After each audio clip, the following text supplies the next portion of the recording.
Salam jumpa lagi.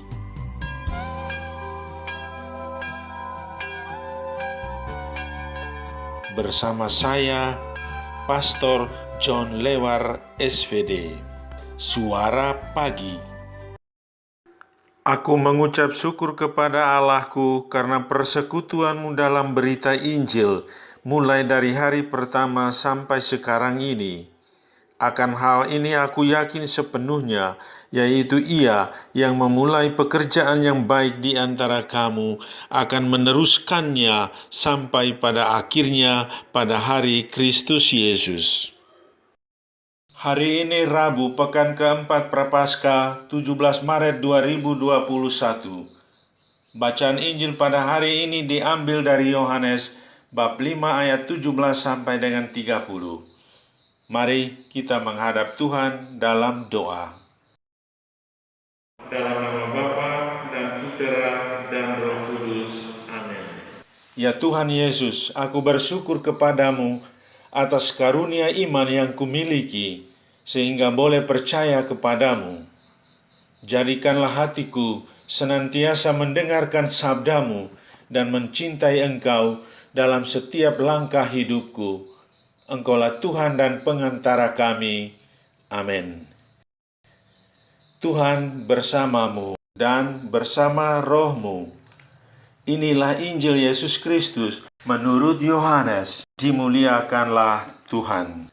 Sekali peristiwa, Yesus berkata kepada orang-orang Yahudi, "Bapakku bekerja sampai sekarang, maka aku pun bekerja juga." Karena perkataan itu, orang-orang Yahudi lebih berusaha lagi untuk membunuh Yesus, bukan saja karena ia meniadakan hari Sabat, tetapi juga karena ia mengatakan bahwa Allah adalah Bapanya sendiri, dan dengan demikian menyamakan dirinya dengan Allah. Maka Yesus menjawab mereka, "Aku berkata kepadamu, sesungguhnya anak tidak dapat mengerjakan sesuatu dari dirinya sendiri, jikalau ia tidak melihat Bapa mengerjakannya. Sebab apa yang dikerjakan Bapa, itu juga yang dikerjakan anak. Sebab Bapa mengasihi anak, dan ia menunjukkan kepadanya segala sesuatu yang dikerjakannya sendiri. Bahkan ia akan menunjukkan kepadanya pekerjaan yang lebih besar lagi daripada pekerjaan-pekerjaan itu, sehingga kamu menjadi heran. Sebab sama seperti Bapa membangkitkan orang-orang mati dan menghidupkannya, demikian juga Anak menghidupkan siapa saja yang dikehendakinya. Bapa tidak menghakimi siapapun, melainkan telah menyerahkan penghakiman itu seluruhnya kepada Anak, supaya semua orang menghormati Anak sama seperti mereka menghormati Bapa. Barang siapa tidak menghormati Anak, ia juga tidak menghormati Bapa yang mengutus Dia. Aku berkata kepadamu, sungguh, barang siapa mendengar perkataanku dan percaya kepada Dia yang mengutus aku, ia mempunyai hidup kekal dan tidak turut dihukum, sebab ia sudah pindah dari dalam maut ke dalam hidup. Aku berkata kepadamu, sungguh, saatnya akan tiba dan sudah tiba, bahwa orang-orang mati akan mendengar suara Anak Allah, dan mereka yang mendengarnya akan hidup. Sebab sama seperti Bapa mempunyai hidup dalam dirinya sendiri, demikian juga diberikannya Anak mempunyai hidup dalam dirinya sendiri. Dan Bapa telah memberikan kuasa kepada Anak untuk menghakimi, karena Ia adalah Anak manusia.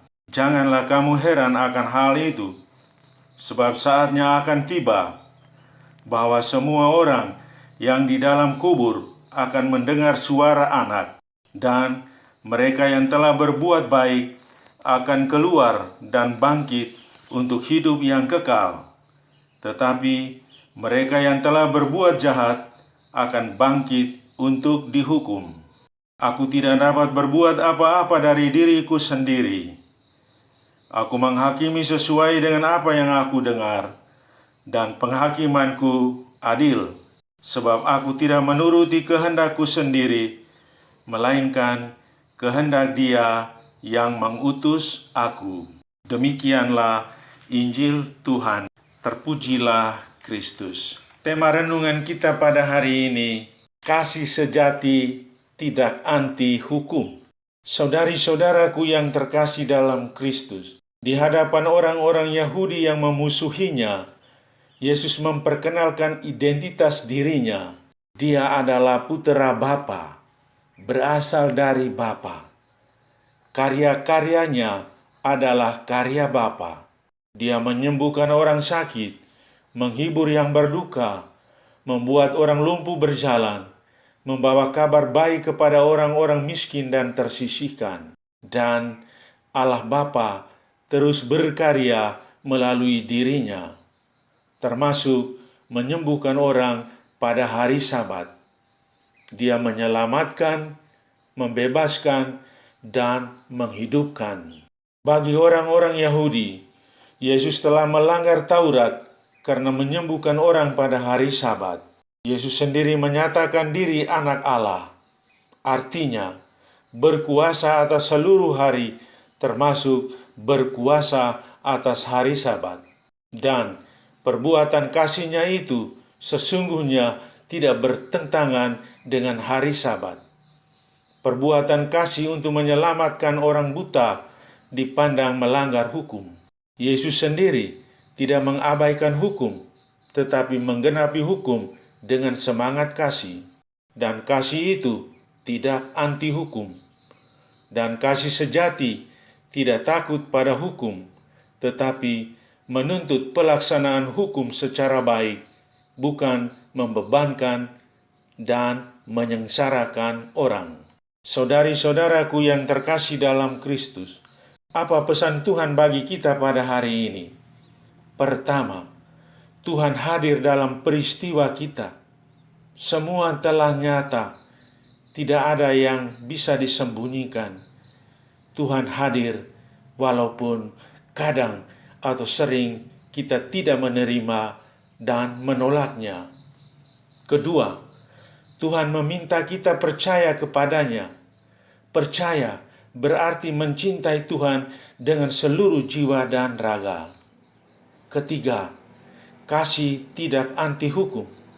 Dalam semangat kasih, hukum dapat menjadi sarana mendekatkan kita dengan Tuhan dan sesama. Masa Prapaskah mendorong kita untuk sungguh-sungguh menghayati kehadiran Tuhan yang menyelamatkan. Amin. Sahabatku yang terkasih, selamat Hari Rabu. Salam, doa dan berkatku untukmu dan keluarga di mana saja berada. Dalam nama Bapa dan Putera dan Roh Kudus. Amin.